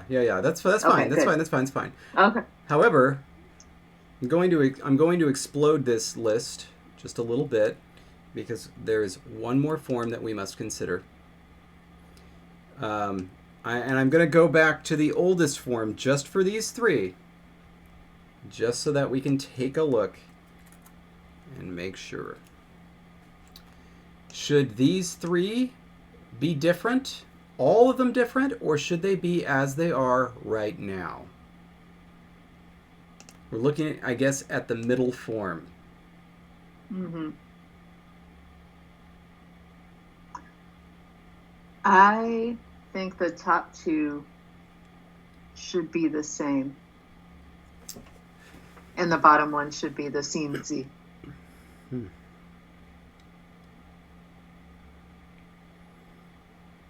Okay. All right. Good. Okay, I'm going to go back to that rule and just do a little bit of cleanup. Okay. Whew. When people are asking about calling sibilants stridents. I don't know, it's just another word for it, right? Yeah. It is, but I also agree with the people. I do see sibilant, I think, more frequently. But isn't there a distinction between sibilants, between strident and non-strident? Specifically, a strident sibilant is S and Z, and a non-strident one is sh and ja? That is probably correct.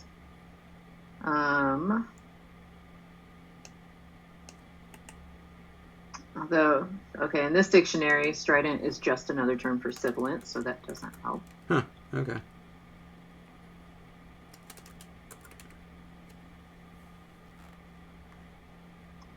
I don't think that needs to be listed because nothing's happening. Sibilant.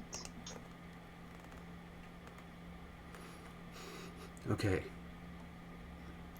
Good. Good, good, good.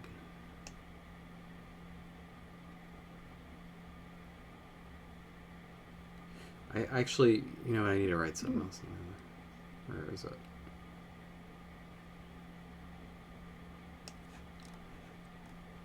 Well, I don't like this one.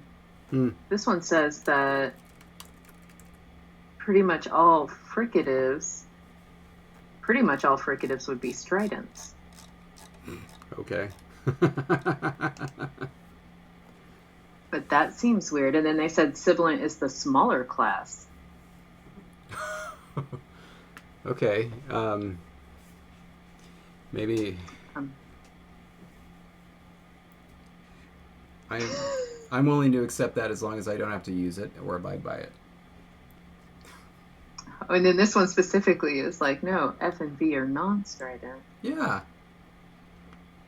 Fricatives. Still doing some research. See, this is linguistics, folks. We come up with all these terms that are super fancy, and then nobody agrees on how to use them, and then you forget what they mean because they're big fancy terms, and so then you just start using it in whatever way you want, and other scholars are like, nah, I'm going to use it this other way. Yeah, that sounds about right.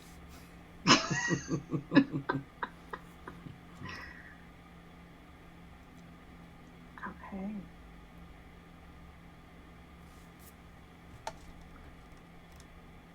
All right, so strident fricatives have a high degree of frictional noise. Yep. It is an acoustic criterion. Sibilants are speech sound in which there is a high-pitched turbulent noise. Sibilants have more acoustic energy, greater loudness at a higher pitch. How is that different than a strident then? I really wish that the ghost of Peter Ladefoged would come to us. I have his book somewhere. I think it's in my other office. I have it, but I'm not going to get up and go get it. I'll look at it later. Oh yeah, this is all messed up. Nobody knows what a strident is anymore. Okay. Yeah. Okay, so that's the moral of that story. Oh God, the peachness is so good, but the consistency is so awful. It's like really. Okay, did we fix? Yeah, I fixed the rule. So we're good there. Here are the remaining questions that I think we want to ask ourselves. Question number 1. Diphthongs, and will they change?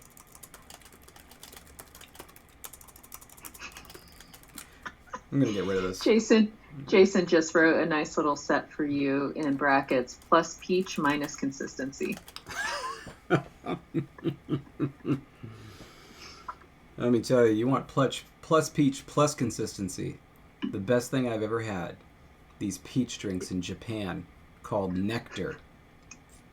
And I was just about to say, it's a peach. Nah, come on. Get out of here with that stuff. This is peach drink in Japan. Holy smoke. It's called Nectar. It's just a peach drink. And they have them like... They have vending machines everywhere. And you can use your Subway card to pay for them. And they have little trash cans right next to the vending machines so you can get rid of the can. And it comes out crisp and cold. And I had more than 20 while I was there. Wow. And I was only there for like 4 days. I was going to say 48 hours. Well, actually, I was in Tokyo, for 48 hours. Oh, God, it was just so good. So good. So sorry, going back to diphthongs. Yeah. And looking at the time, this should be our last set of questions, probably. Probably, yeah, I know. Is anything happening to non-pre-nasal Codas stops fricatives intervocalically. Question number 3. Is anything happening to the end of the word? And then question 4. How are we going to kill central vowels? Because we have to. And by central, you mean the low one is still okay? Yes. So really you need to specify that you want the high, mid, central vowels to be killed. Non-low central vowels. Non-low central vowels. Okay. Yeah. Okay. And then maybe, I don't know, an ancillary question. Stress doing anything? Or nah?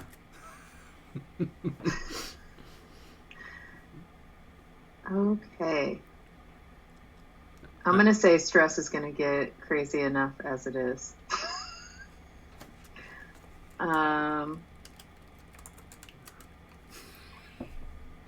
There you go. It's done. Okay, so this would be like on question 2, like CD or... I'll list some relevant forms here. No, we don't have CD. Well, I mean, we do now. No, wait, no, we don't. We do now, sorry. No. No, wait. CT. Yeah. Appa, CT, and then like Lufa, Maha, and then also the elusive Laha. So things like that. And then, I'm also just going to throw this in here. Question number 6. Palatalization or nah? Got to do that.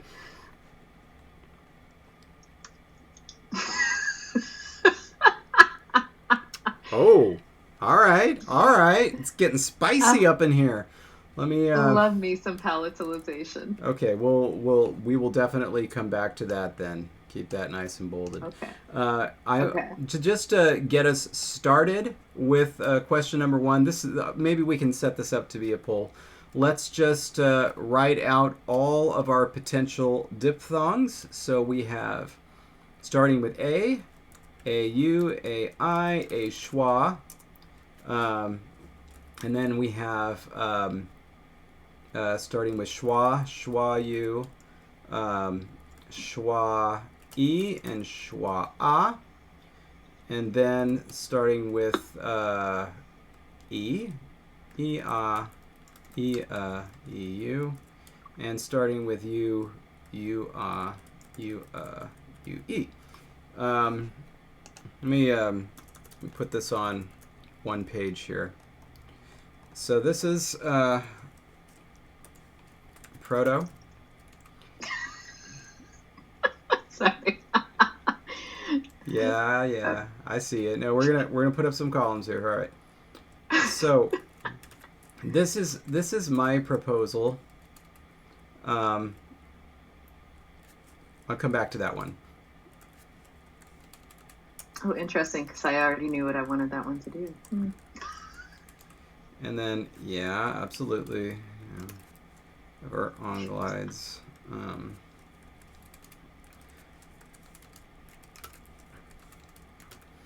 Okay, and then with these two,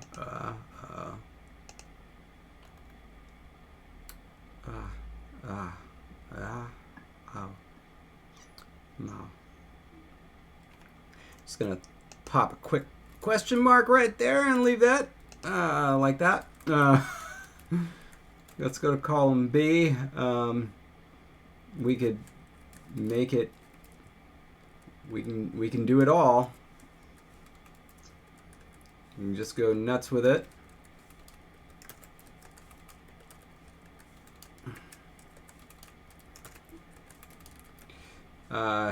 And still we'll discuss what to do there.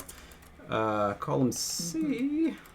I'm gonna throw out this.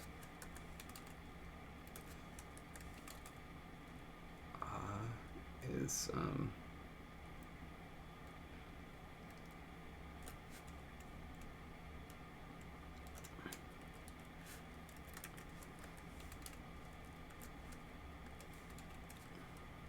While you're typing, yep. how do you feel about intervocalic voiceless fricatives becoming voiced? Like loofah becoming luva. I'm pretty good with that. Do you want to separate that from S so that S doesn't become voice, or do you want S becoming voice as well? Bear in mind we have Z. Right. And I mean, we have made exceptions for our lovely S and Z before. So I feel like that's maybe not too terrible of a thing. Yeah. The glottal would, of course, be free. Yeah. Boy. Okay. So let's take a moment and look at what we got here.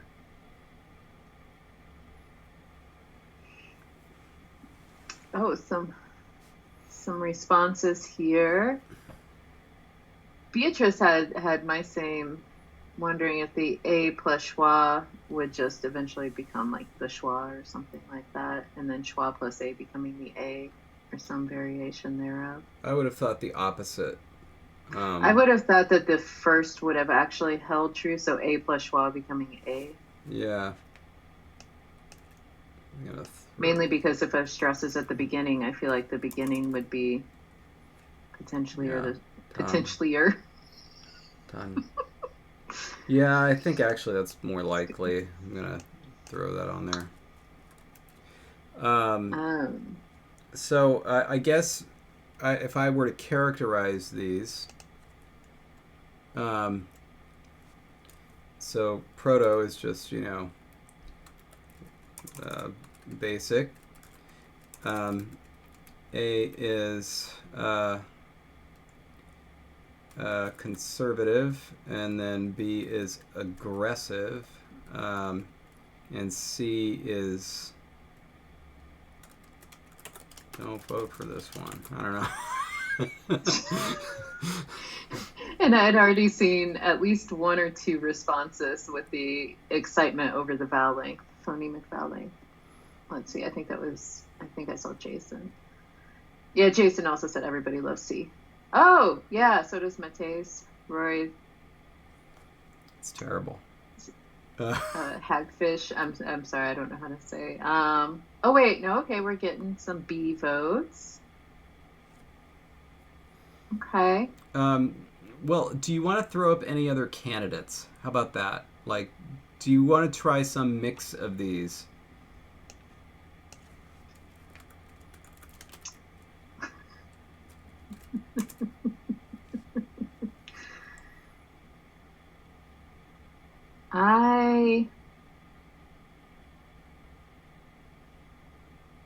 I don't know. I think I like the fact that there are some diphthongy things, some not so diphthongy things, all monophthongs.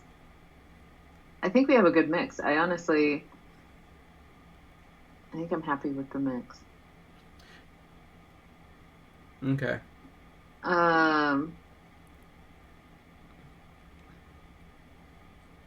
I'm trying to think about rabbits and how they would feel about diphthongs.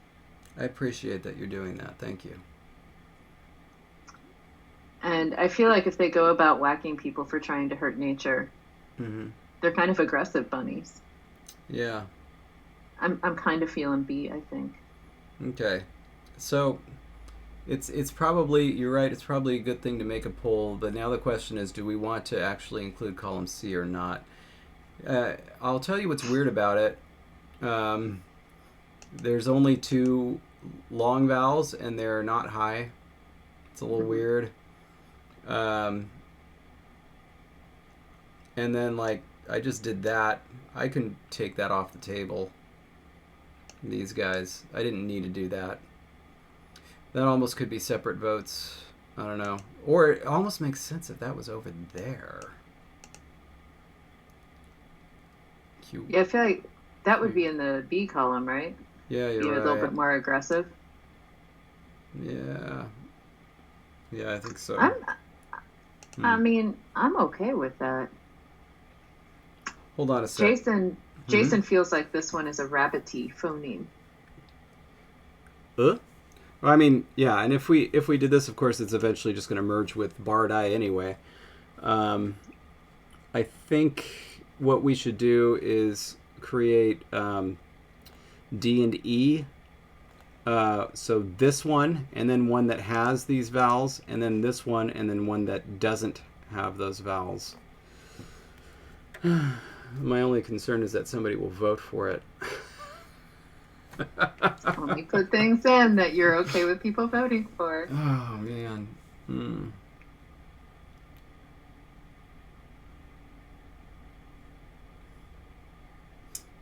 I mean, my personal vote would be between A, B, and then C would be a mixture of A and B. Or what? I think, who was it? Somebody up here commented. Which one? Like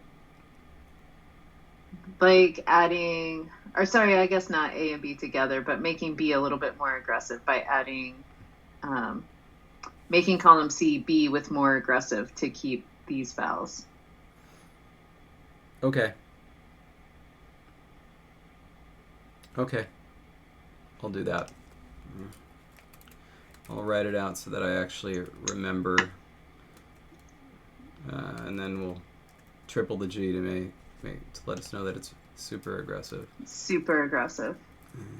Indeed.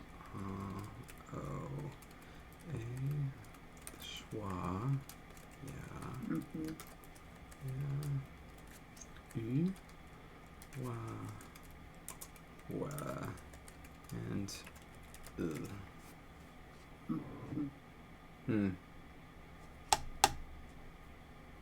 I like it. All right. We'll do it. Okay, so for those who are our patrons at, I think at least the $5 level or above, you will get to vote on this new vowel system, or basically what we're going to be doing with our diphthongs. And so I will write that up, I'll put it up, and of course, basically you get more votes depending on if you support us at a higher level. So like if it's the highest level, you get to vote 3 times. You're like a super delegate. That's exactly what that is. Yeah, topical we're being. All right, anyway. Yeah. Able to vote for the forbidden options.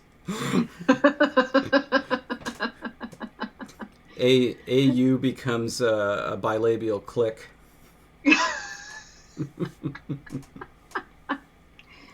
Oh man, that's there's hilarious. some weird stuff though. I still think the weirdest thing I've ever seen. You know how out in Mandarin, E goes to Z after S.